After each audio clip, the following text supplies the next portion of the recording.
उसने कहा विनती करो कि खेत कितने सारे हैं लेकिन मजदूर क्या हैं, बहुत थोड़े हैं।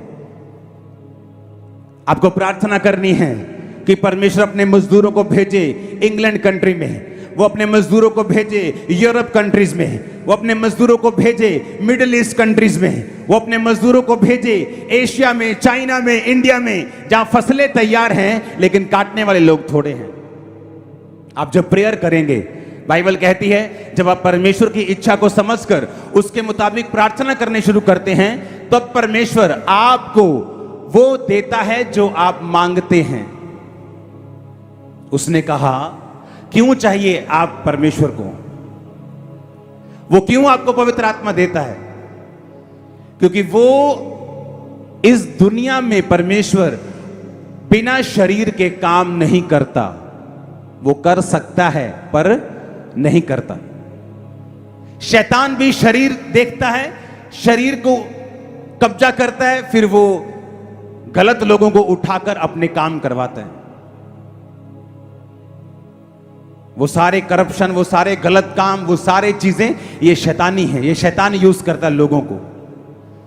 और अब परमेश्वर क्या चाहता है? वो चाहता है आपके शरीर को यूज करना। और बाइबल कहती है, यीशु ने कहा जब तू मेरी महिमा के लिए मेरे नाम से मेरे पिता से कुछ मांगेगा तो मेरा पिता तुझे देगा। इसका मतलब क्या? जब आप परमेश्वर की महिमा के लिए मांग रहे हैं कि परमेश्वर इंग्लैंड में क्रिश्चियनिटी बढ़नी चाहिए, कम नहीं होनी चाहिए, अपने मजदूरों को भेज, अपने सर्वेंट्स को भेज, अपने अपने अपने दासों को भेज, दासों को उठा, हीलिंग इवेंजलिस्ट भेज, चमत्कार करने वाले पास्टर्स वहां भेज, बेदारी वहां पे भेज, तो आप परमेश्वर की महिमा के लिए क्या करना शुरू कर गए? मांगना शुरू कर गए। जब आप परमेश्वर की महिमा के लिए आप मांग रहे हैं, आपका मकसद खुदा की काम करना है, और दूसरी तरफ अगर आपका बच्चा बीमार है तो आप जब परमेश्वर की महिमा करने के बाद, प्रेयर करने के बाद, उसका काम करने का बोलेंगे परमेश्वर मेरे बच्चे को भी चंगा कर, वो बोलेगा जो कुछ तू मेरे नाम से मेरी महिमा के लिए मांगेगा मैं उसे करूंगा। तेरा बच्चा चंगा हो चुका है, तेरा बिजनेस चंगा हो चुका है। लेकिन प्रॉब्लम यह है, हमने कभी भी अपने शरीर को खुदा की महिमा के लिए नहीं दिया। हमने कभी भी परमेश्वर की महिमा के लिए मांगा ही नहीं। हमने जब भी मांगा अपने लिए मांगा। आज लोगों से पूछो क्यों अमीर होना चाहते हो? ताकि मैं अपनी बेटी की अच्छी शादी कर सकूं, अच्छी बात है। ताकि मैं अपने बेटे को फॉरेन में पढ़ने के लिए भेज सकूं, बहुत अच्छी बात है। और बताओ? और कुछ नहीं। बाइबल कहती है तुमने इसलिए मांगा और पाया नहीं कि उसे व्यभिचार में उड़ा दो या संसारिक रीति से उड़ा दो। अगर तुम मांगोगे परमेश्वर मुझे तेरा काम करना है, कितनी ब्रांचेस हुई अभी? सिर्फ 25 नहीं, 125 होनी चाहिए।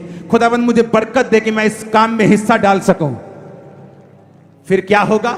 वो आपको बरकत देगा। जब वो आपको बरकत देगा तब आपके बच्चे अपने आप फॉरेन में जाएंगे।